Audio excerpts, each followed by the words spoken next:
Hello. Um, just make it short, not much talking is wanted in YouTube videos, right? So somebody asked if I could do the Honda at least once because nobody's really using it in any video or in any races because, well, it's not the best car. Let me briefly tell you why, and therefore we actually need to go back to telemetry, which is here. What I did is just making a shortcut. I did test all the gears and how much of lateral G, longitudinal G they would produce. And this is essentially what you can see here in the lower right box. Let me tell you how to read this. So at the bottom you have the speed, and here you have the G's that the gears can produce. So the blue, very dark blue one is, or purple one is first gear, and you can see the G it develops during acceleration. So it doesn't get good off the line until 60, and then up until 80 kilometers an hour you will have maximum grip and the car accelerates. This, where you see these dropping dots, kinda, this is where the limiter of the car is. So if I would put RPM here, you would see that this is, I don't know, something like 8,000 or something. And this is where the first gear ends. And you can see that as soon as you switch to second gear, the acceleration in G's will always be less than in the first gear. So what you want to do there is take the first gear up to the ref limiter and then shift up. And no way before, because you're giving away this acceleration potential that you have in the first gear. Sadly, in this car, this goes on up through the gears. So in third gear, just in second gear, from second to third, you have the same problem that the third gear will always have, or always give you less acceleration than the second gear. This is also visible here by the gap. If I would load another car, I think the Mercedes, for example, it has a big overlap between these things, and then you can very easily determine where to shift up. It gets better in the higher gears. There's still the fourth gear is always going to be worse than the third gear as well.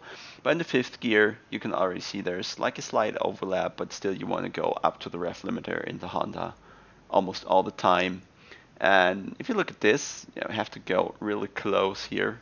You will see that the orange line is always a bit above the red line, which is, and the red being the sixth gear and the yellow line being the fifth. You want to take the fifth gear really up to, I don't know, as high as you can get it, and then go to sixth. So this is like 250 something. I actually wrote it down in a list for all cars, and I'll mark the Honda right here. So you go to the ref limiter before you go to second, before you go to third, before you go to fourth, and you go to fifth at 219 kilometers and to the sixth gear at 254. This is like kind of the ideal, plus minus 1 or 2 kilometers should be fine. But this is what you can read from this data. So let's go back into the game. I haven't driven this car before except for the testing of the gearing. So for now, I'm just going to pick the aggressive set, make traction control, ABS the easiest interruptive as they can. We're going to leave out the TC2 for now because it takes some more explanation. I actually would have to read it up, what it does in that car. There's sadly not been, I think, a blog post by the devs about the Honda yet. They covered just the fastest cars, I believe. Doesn't matter in the hot lap mode. I usually put the brake bias more to the front. I feel it gives shorter braking distance, but it's also harder to control on the braking. The rear wheel gets snappy. So we stick with that for now until we get a grip for the car. Also not going to change anything to the dampers just yet.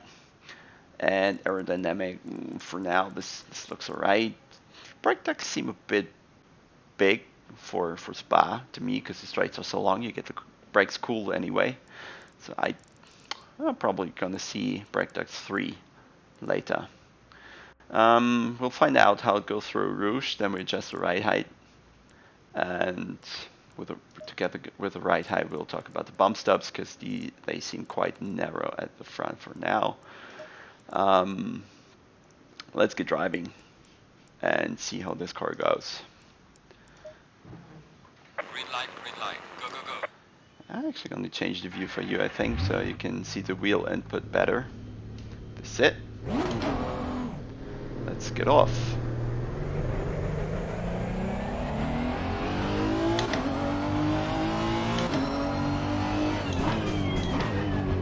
The car does make noise, yet it's more like a fuel to sound converter, not a fuel to speed converter. So, need to go up to the rev limiter.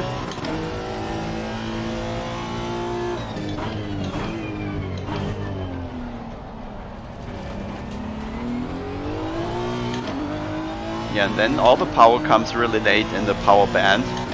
So you can see that in the first gear, it's actually too long for the first corner. Let's see if I can go flat right away.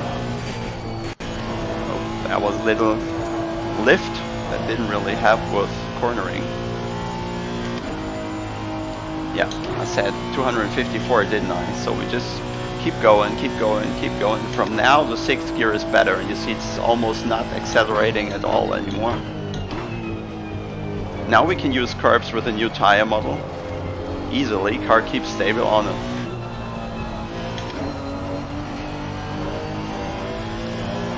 It always feels like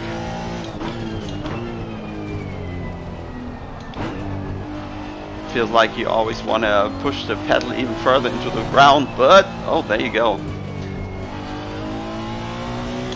Feels a bit like a turbo engine to me, is it? I actually haven't looked it up. So high in the power range, you will suddenly get a kick from the engine. That's why I spun the rears up there. As I said, I'm driving this the first time around here. So you have to get used a bit to the specifics of this car, how it behaves.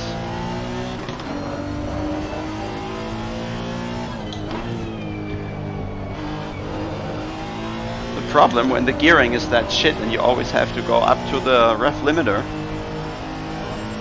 that you can easily actually hit the limiter, and this costs even more time.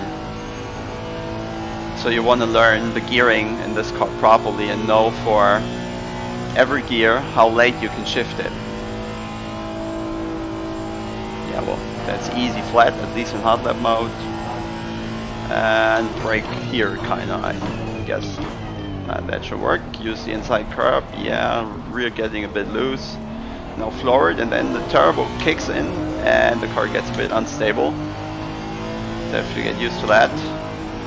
Let's see how fast I can go if I push it a little. That was a bit far. Before the new patch, you couldn't use the curbs on the exit because it would actually slow down the car, or at least take away some acceleration. Let's try it flat. Yeah, flat wasn't a good idea. Yeah, this one you didn't hit the wall by an inch. That's good. Then we just keep going, I guess. You haven't seen that. So I think this goes flat. I just gotta find the exact turn-in point for a rouge in this car. The pressures overall, they look alright. They're really important.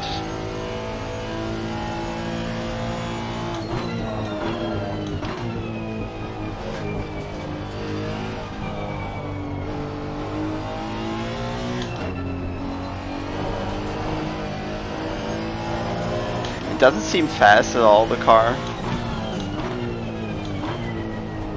It feels slow, and then still it's unstable under throttle.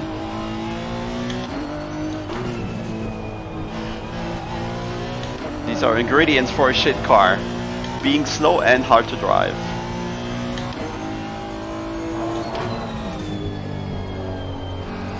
Fourth probably way too weak for this corner. It doesn't make the rotation, so I need to use third there. Certainly second through here. For this corner the gearing is a bit off. Like the second is too short, the third is too long. Here the second is quite okay.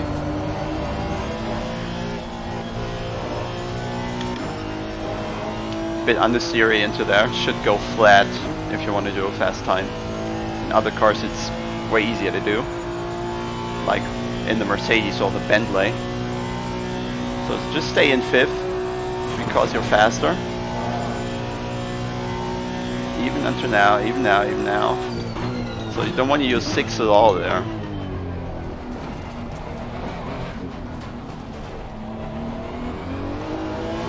It's really like an old school turbocharged engine with a big turbo lag. Not good. You can use all of the inside curb if you actually manage to go there.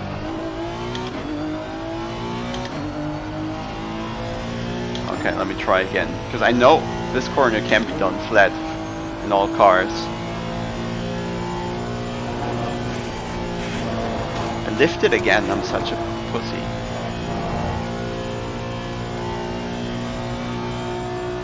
Oh, we made it through. Now we're just standing on the straight, and I think I'm doing like 10 kilometers more in the other cars.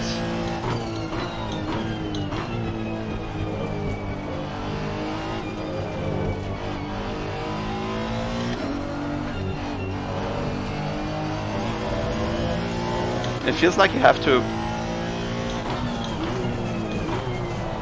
push this car a lot over the front axle.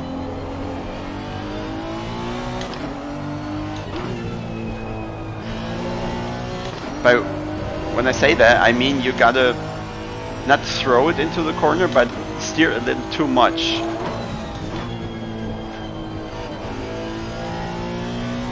See, third gear is way better.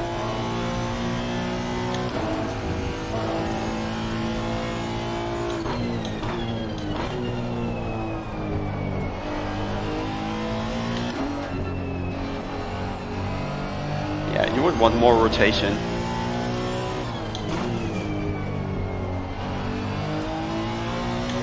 Yeah, now I'm getting used to it. Still have to lift here. I mean, the delta is alright, but it looks like we're still going to be, I don't know, 3 seconds off the Mercedes. Let's say it could be 2 or 1.5 in the end, but this is way too much.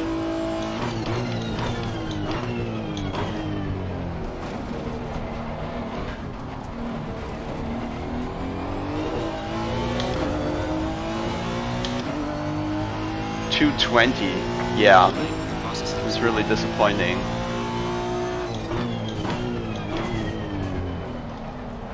Pretty sure I can step into the Mercedes or the Bentley and be faster in the first lap. Okay, let's try to take it flat now. Stay brave. Yep, there you go. Yeah, was a bit rough, but way faster. Yeah, once. See, I shifted up to 6 too early, and the delta goes. Well, I lose time. Now that you can use the Krebs throat here, I think we can be even harder to the Honda here. This car wants to be forced into speed.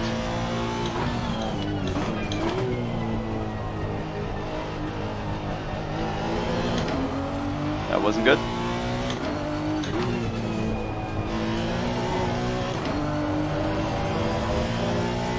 Yeah, the Honda might be a bit similar to the Lexus in terms what it requests the driver to do to it to be fast. And it seems that the Honda really wants to be driven very hard. Just throw it in, slam the throttle, not that hard.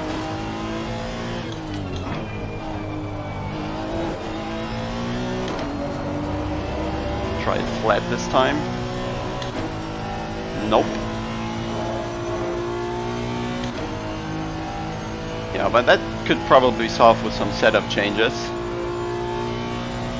So overall you want, no, that was bad, stay in 5th. It always sounds like you need to upshift, but you should rely on the data instead and shift up now.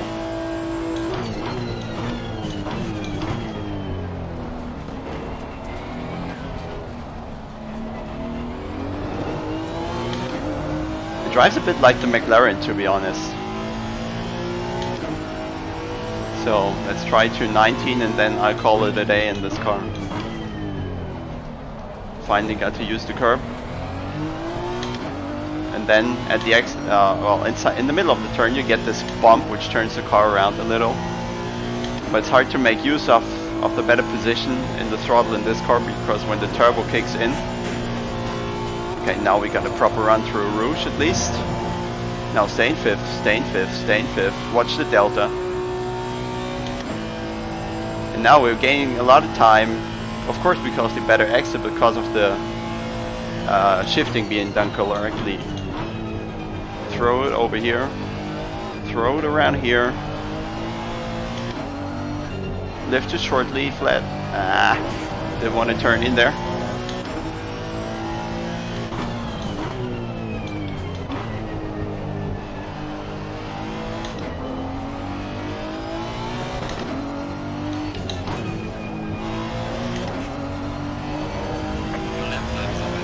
Yeah, the gearing is really not your friend in this car, on Spa at least. Maybe there are other tracks where it's better suited, but for Spa it's just ugh.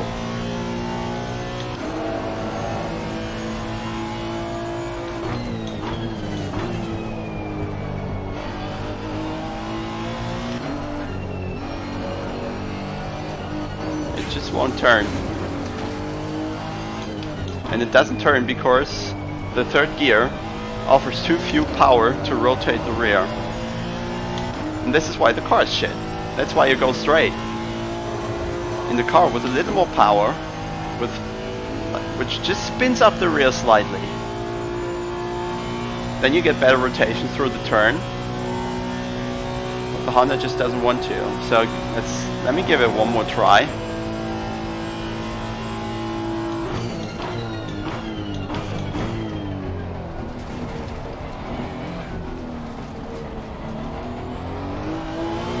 You have to be on throttle so early, even before you actually want to accelerate, because the turbo kicks in so late. So as long as the turbo is not running, you can floor it without having acceleration. And this is quite counterintuitive, because you expect the car to do something when you hit the throttle, but this just doesn't. Could have worked. This time I got the wall. Well, I think this is a proper example why the car is difficult to drive with a current setup. That can be changed a lot, I think. But yeah, given the gearing and how it behaves, you can see already why it doesn't work as good as it should. Now, let me take a look if I see something immediate in the setup that I could do. For example, we could want the electronics to kick in even less. I think the bomb stop range was fine. We didn't really have a problem in Eau Rouge, which would be the main thing to consider to make this overall softer here.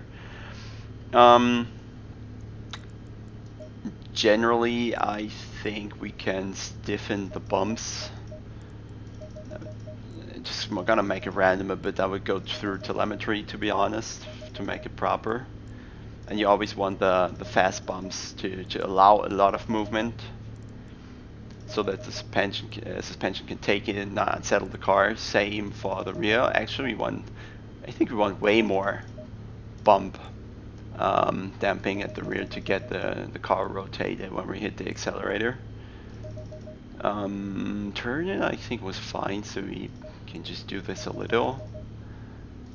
Fast bumps go as low as possible as a general rule.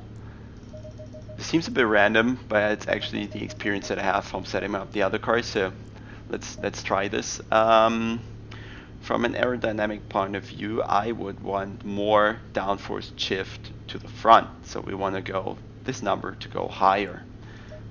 That's the wrong direction. So we have to lower the car even more and lower it even more. Let's see where we came from. We came from 2.3. So this gives you an indication of how the balance is.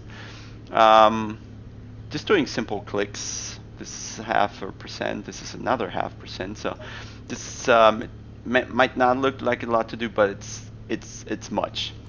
So we either want to lower the rear to get some aerodynamic shift back to the rear to not change the balance too much. So we came from 2.3, let's try 3, which is quite a big shift already. We could lower the car in general and raise the rear ring instead, for example, which, well, goes too deep for now, I guess. Let's do small changes, right, and stick with that for now. Generally, this, I think, is okay. I would try harder, maybe to get more rotation on the rear. But let's not change too much at a time, so we're gonna get confused. Well, actually, it gave us some time. I felt generally this could help with rotating the rear as well. The front was alright. I don't need as much turn in this car, because I don't know, it doesn't suit my driving style, and the car would turn on the front anyway, and we added some more front grip through aerodynamics. Let's just, you see, I don't have a set, never drove this car before. Let's call it Spa Aggressive, let's say 2, because this is where we came from. Give it one more try.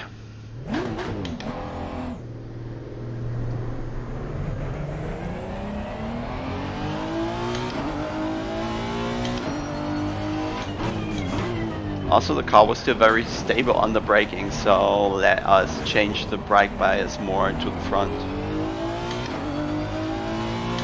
Like a whole %. Mid-engine car has some weight on the back, so it can take it.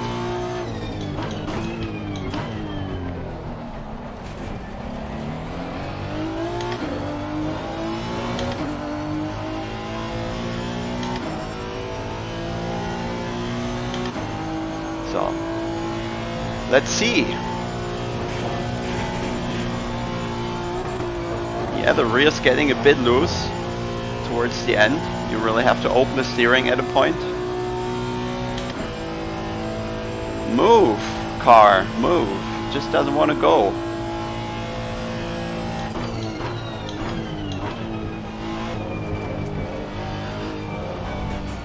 You can even hook the curb up.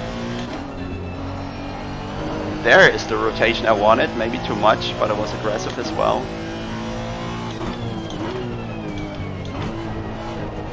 Oh yeah, that's a lot of rotation now.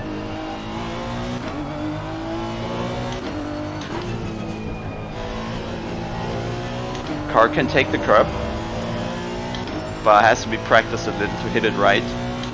And I've sacrificed the turn in there from the exit of the turn before. Yeah. Does it look better now? Delta proves me right.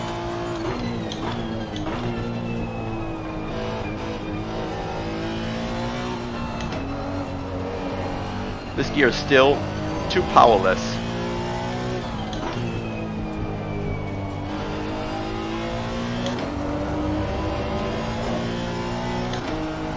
Nope. Turn!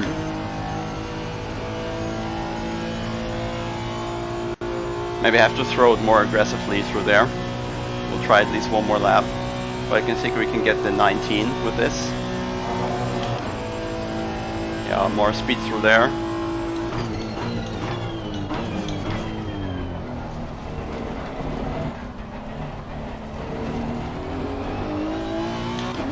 It's just not fun to drive.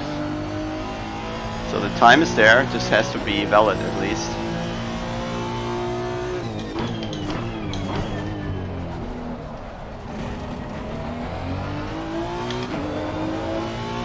Okay. So I'm either driving better or there's actually more grip on the rear axle now. Oh, there it bottomed out, you could hear it. And that's when the arrow went away from us.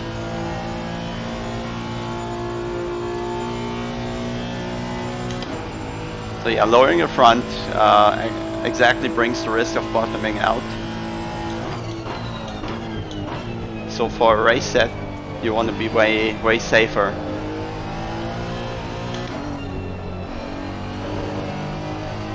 to not run into the chance of losing the car through erosion when you have to go through the like 55 times.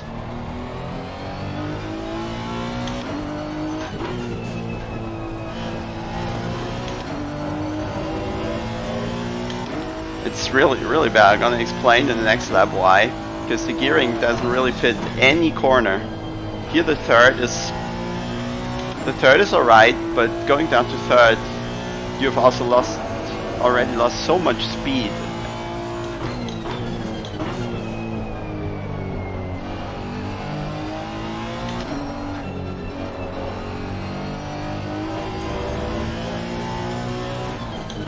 And once you back out of the throttle because you see you can't make the turn, all the turbo power is whacked away and will never come back again. Which kills all the rotation you maybe had in the car, and then you will just understeer towards the exit. I don't know if you can really fix this with a lot of setup work, because this car is so far away from being nice to drive.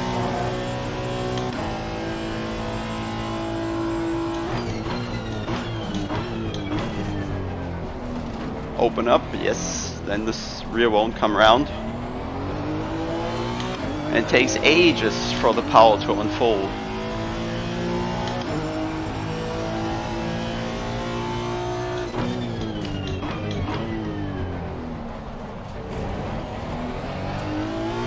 That was the grip. So now, try it again, try not to bottom out. There's a certain line where this works, but it's hard to find. Yep, oh yeah, that is really scary, to be honest.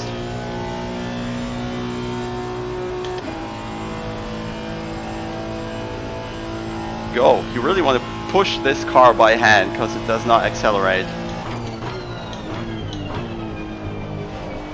Okay, hit that alright. That alright as well.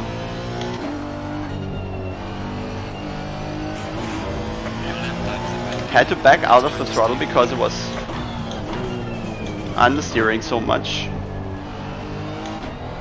Have to short shift here because the first is too short and the second is too long. Here the second is too long, the third is too short. Vice versa. Second too short, third too long. Same here.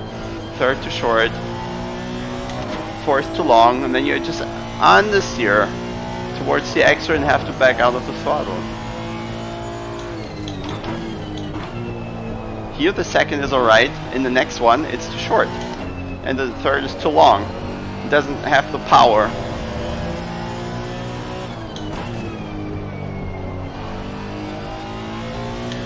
Same problem here. Just can't get the rotation, and even if I throw it, have to back off. So it makes the apex. You need it. I'm starting to sweat. I really have to work this car to get any time out of it, and I'm still like 3 seconds off.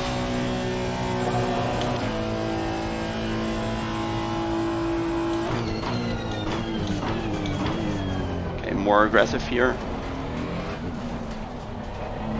And on the like 10 meters straight in the chicane, you want to accelerate, but the first gear just doesn't do it because the turbo has to build up first. It's terrible.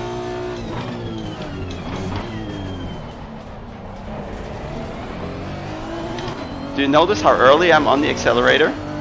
Like mid-turn, or before that even, just to build the turbo pressure for the car to accelerate once I'm straight.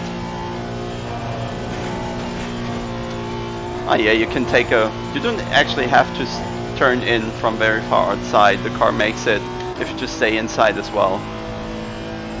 So, okay, this is the last lap definitely. You can see the same here in the next corners, that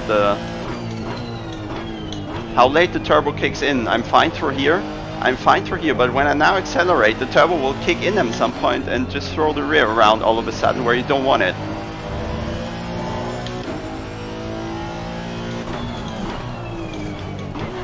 So the first is almost at the limiter, but the second, nope.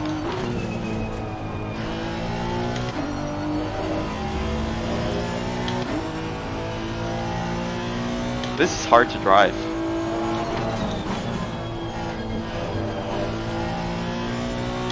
So everyone who's slow in the Honda, don't mind, it's not your driving. The car is just not that good.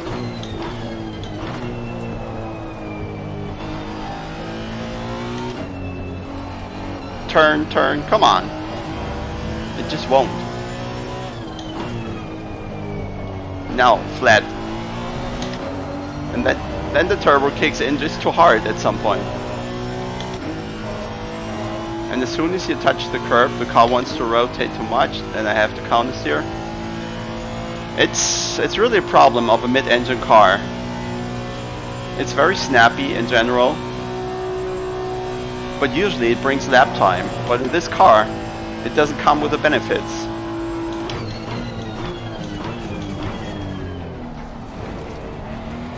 There, if I hit the throttle, it just doesn't go anywhere. And then you run into the limiter because you have to run the gear really as far as you can.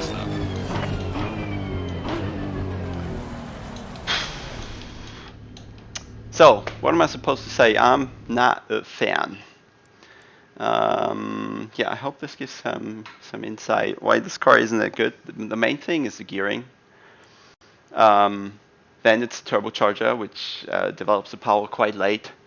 The mid-engine setting overall makes the car twitchy, which usually brings lap time when well, the rest of the car is designed alright, as in the Lambo, for example. But the Honda is just meh.